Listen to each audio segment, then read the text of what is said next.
Gamers don't decide if they're excited for games anymore. They let the internet decide for them.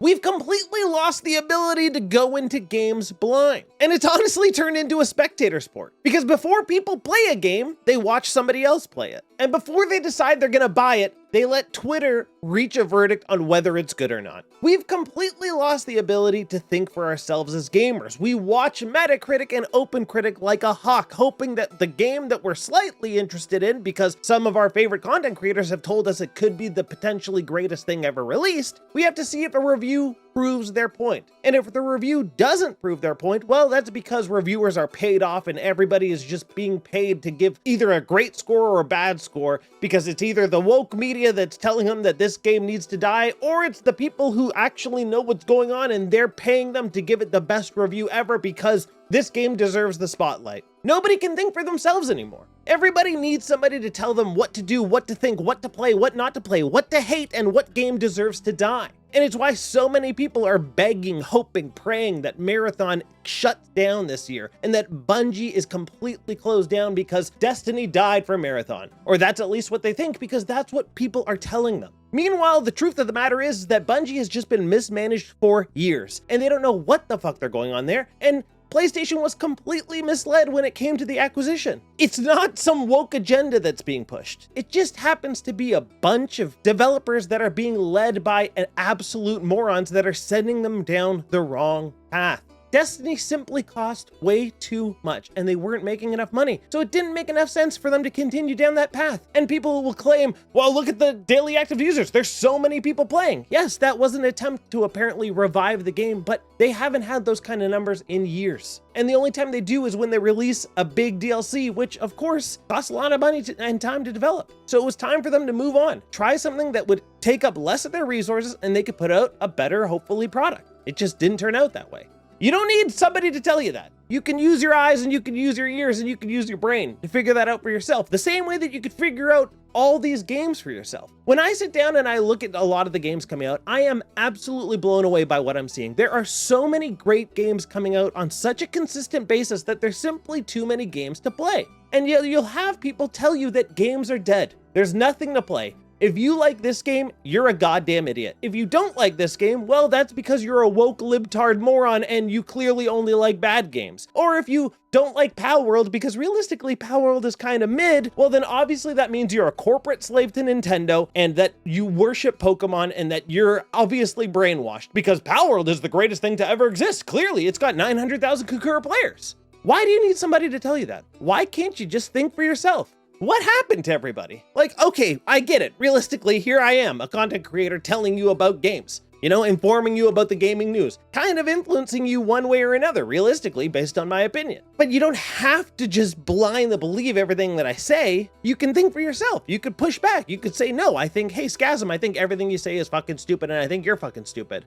Okay, so be it. We have people that simply will not touch a game unless Digital Foundry is able to prove that it runs at a consistently solid 60 FPS, except if you put the game in front of them and let them play it, they would have no clue what frame rate it runs at, and they would just have fun or not depending on the quality of the game. So why does everybody need some sort of approval? Why do you need Asmongold to tell you if a game is fucking gay or not? Why can't you just play it and figure it out if it has those themes or characters yourself? So many things are being forced on you whether you see it or not. People need to start using their actual brains to think for themselves for once, dude. You don't need Metacritic to tell you if a game is good. You can simply try the game. Yes, I understand. Me, other reviewers, other critics, we're trying to inform you by giving you the best possible chance at understanding what you're going to get. So for an example, I'll play the game, you know, it's buggy, it's garbage, whatever like that. That's my opinion. Some things are just based on fact. For example, if the game doesn't run well or yeah, it has an uneven frame rate, that's just straight up fact. But you won't know truly if you like the game or not until you play it. It's why also so many people are just willing to just hop on trends and say, this fucking sucks, this game deserves to die, and they have 0 minutes played because they don't own the game and they have no intention of owning the game. It's just that somebody that they like is telling them that it fucking sucks, so they just regurgitate that information, and now everybody's caught up in this cycle of believing everybody without actually having their own opinion. They're using somebody else's opinion as their own, which is dumb. It's stupid. Do you want to be a mindless slave follower who just repeats what some other idiot is telling you? Why don't you want to get that information yourself? Why don't you want to try the game and see if it's actually good?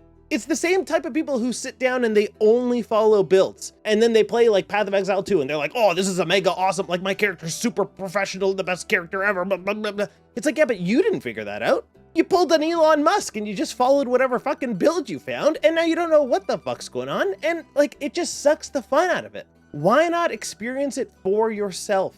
You don't need people to tell you that a character with purple hair is trying to turn you trans, because it's not the truth. You don't need opencritic to tell you which games you should play or which games you shouldn't, because they got a 70 instead of a 95, and you only play games that are over 88s or something like that. Why? You know how many games you're missing out on? You know how many incredible games are rated an 80 or rated a 77?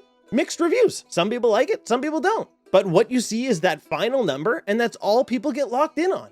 And it creates this problem where now people don't have their own ideas. You're just listening to somebody else, basing everything that you do, every game you play, every conversation around games is based off of somebody else's opinion. It's why so many people hate Halo right now.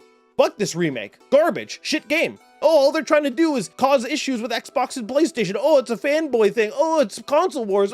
Why do we need another remake? Why don't you just enjoy the game? Most of the people who are hating on the Halo remake haven't played Halo, because most of the people hating on it are new online people who honestly probably weren't fucking born when Halo even came out. So this is their first experience with Halo, and they're going into it hating it. Why? Because somebody said, why have a fucking remake of this game? So they're instantly saying it's bullshit. 95% of the people that hate Marathon have never played Marathon. Most of the people that hate Palworld probably have played Palworld, and they just think it's not the greatest survival game ever. But for some reason, a lot of content creators are hoisting it up as like the savior of indie games. And it's the game that's going to destroy every AAA game because they proved that Pokemon fucking sucks because Palworld can do it.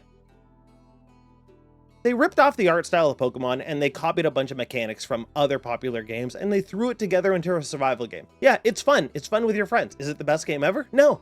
And if you played it, you'd figure that out. But you want to just copy what everybody else is saying. All the people claiming that I'm never buying a game again because PlayStation's cutting discs. Hey, guess what, man? Latest news is that like 7 games in 2026 have sold more than 100,000 copies on physical. Only 7 games. And I'm not talking about games that just came out this year. I'm talking about every game. Only 7 have sold over 100,000 copies physical. AKA, nobody's fucking buying physical, dude.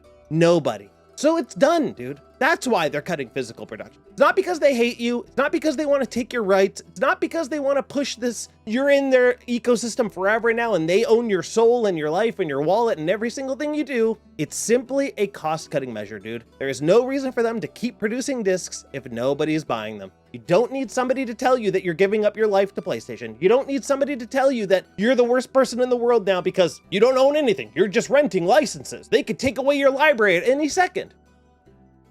I've been digital only for 20 years. Has a single game ever been removed from my library other than Concord? No, my library is safe. Nothing on Steam is gone. Nothing on my PlayStation's gone. Nothing on my Switch is gone. I'm not worried. These companies are not shutting down, so my library is not going anywhere. And guess what? At the end of the day, dude, you could pirate every single one of these games and then no one's gonna fucking take it from you. So what then?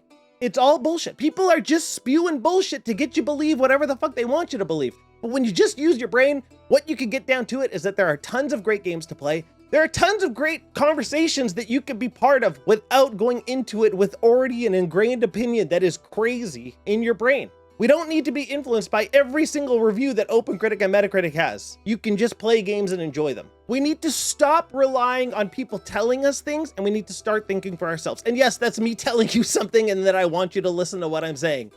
But listen to what I'm saying, understand it, process it, and then come out with your own conclusion, which is that we should all just be playing more games and stop listening to fucking people who are trying to hate everything and ruin everything.